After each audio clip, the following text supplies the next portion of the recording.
Reverend Dr. Henry Lee Bates, and this is The Way to a Wonderful Life, live from Palm Springs, California.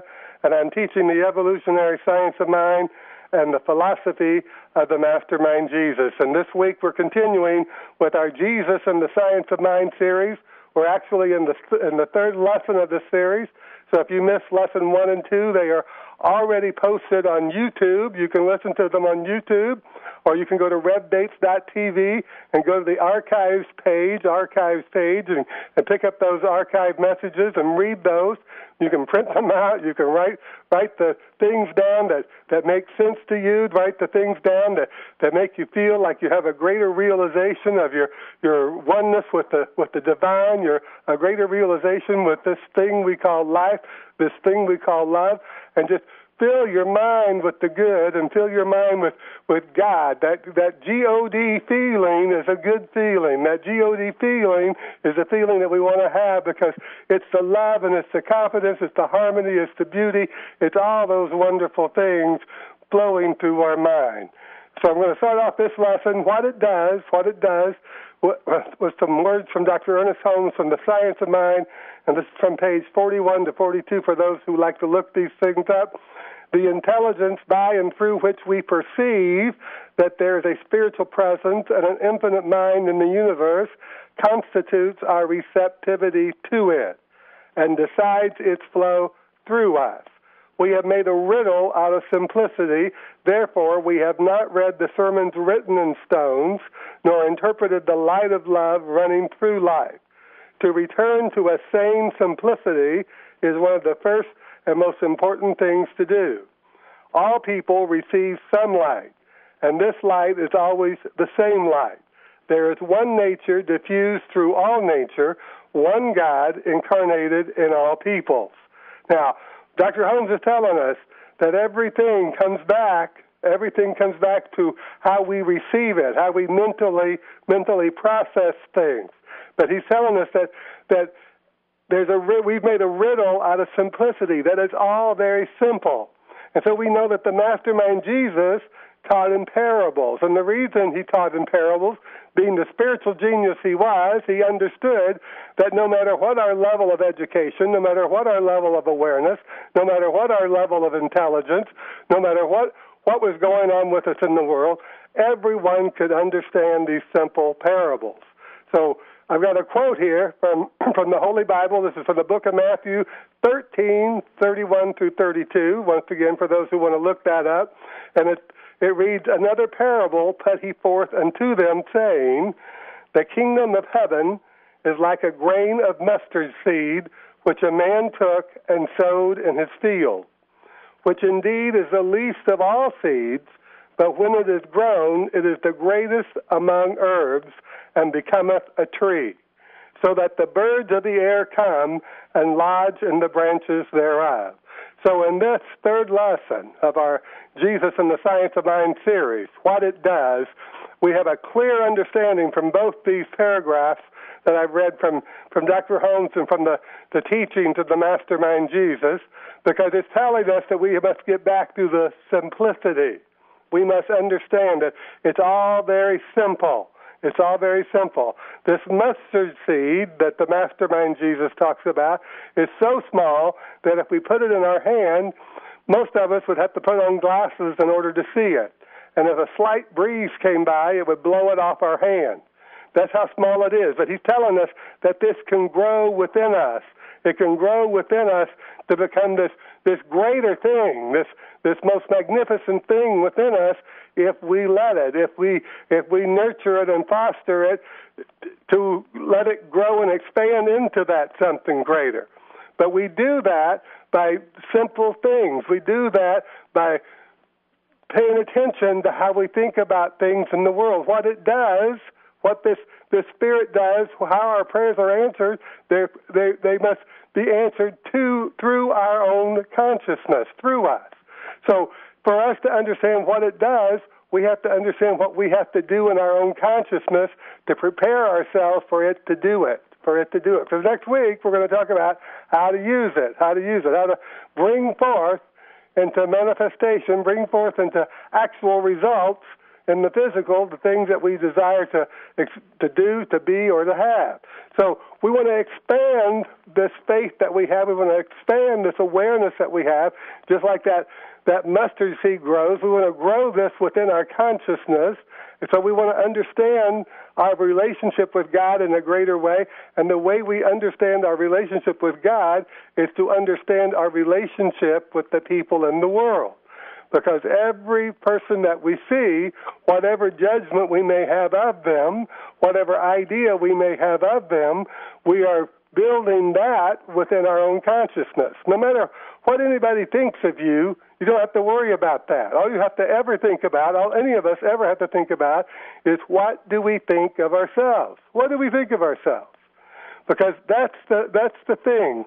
That's the thing in our consciousness that the infinite responds to, that this thing we call love and law, this love of God, this givingness of God that gives us what we want, and this law that brings it all together, makes it all possible, that keeps everybody in the universe in sync by allowing this law to work precisely and perfectly for everybody in the right and in the same way, in the right and perfect time, in the right and perfect way, just like the law of gravity.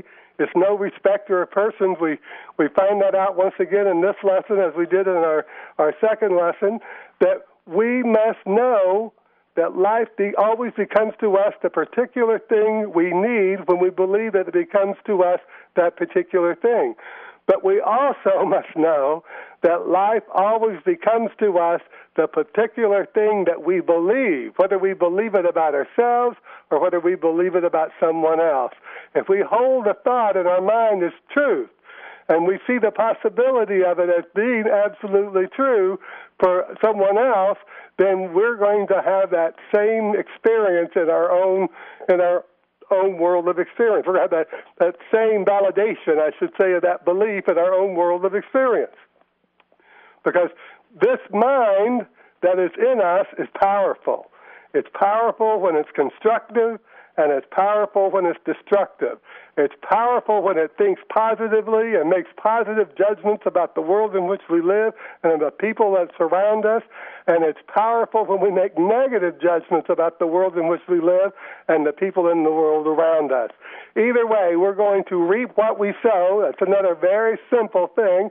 We're going to reap what we sow, because what it does, this love and this law, it creates through our thinking, through our beliefs, through our mind, an expansion, so to speak, of the beliefs that we have about everything that we come into contact with on a daily basis. Not just the seen, but also the unseen. That's why the Mastermind Jesus said that if you lust after someone, you've already committed the act in your heart, because it's the mind that mind is responding to. It's the mind that spirit is responding to. It's the mind that creates the laws of our life. It's the mind that gives us the responses to the laws that we create in our mind and the beliefs that we create about the people that we associate with, and the people that we come into contact with, and the way we believe about ourselves. And so we know that all discord comes from our lack of understanding the implications of love and law, which both demand that we think universally rather than personally. That means it doesn't matter if I think I'm forgiven, but I don't forgive the people around me. It doesn't matter if I think, well, so-and-so is not as good a Christian as I am. Well, the moment I think that someone else is not as good a Christian as I am, then guess what?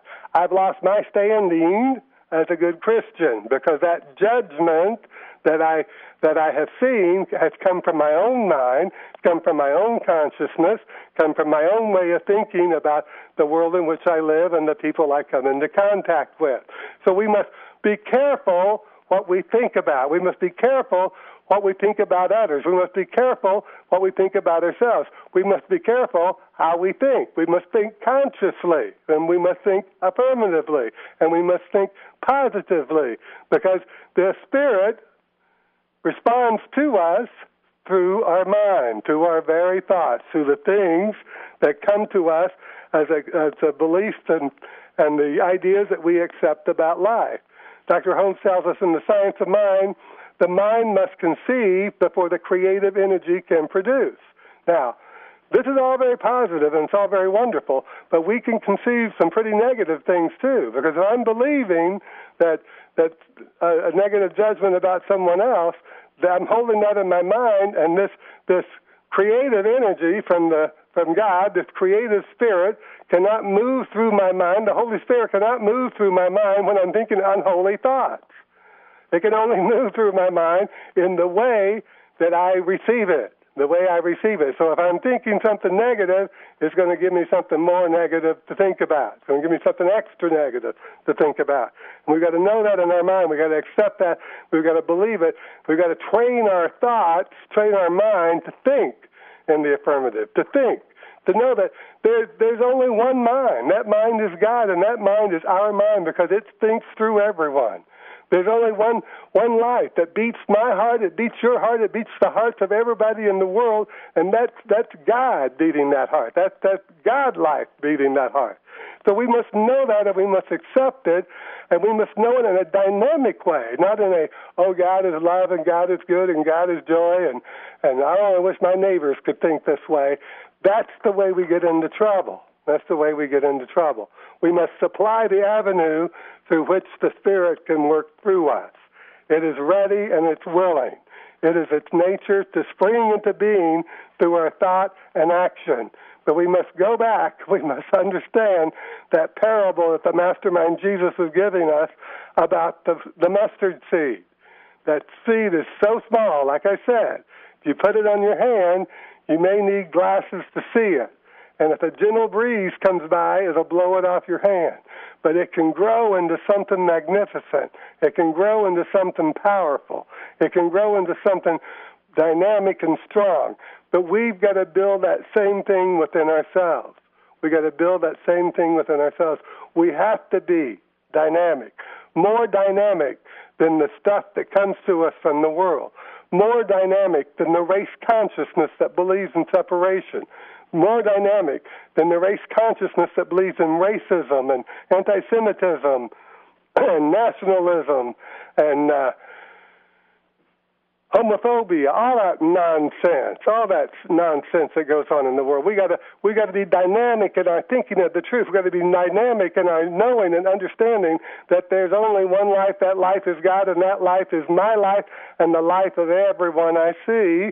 And I've got to look at them and see them as God sees them, because what it does, as I said, it does through my own mind. It does through me. So I've got to build that mustard seed of faith that I have, that mustard seed of truth that I have, that mustard seed of awareness that I have, and I've got to get myself into a greater state of enlightenment and a greater state of loving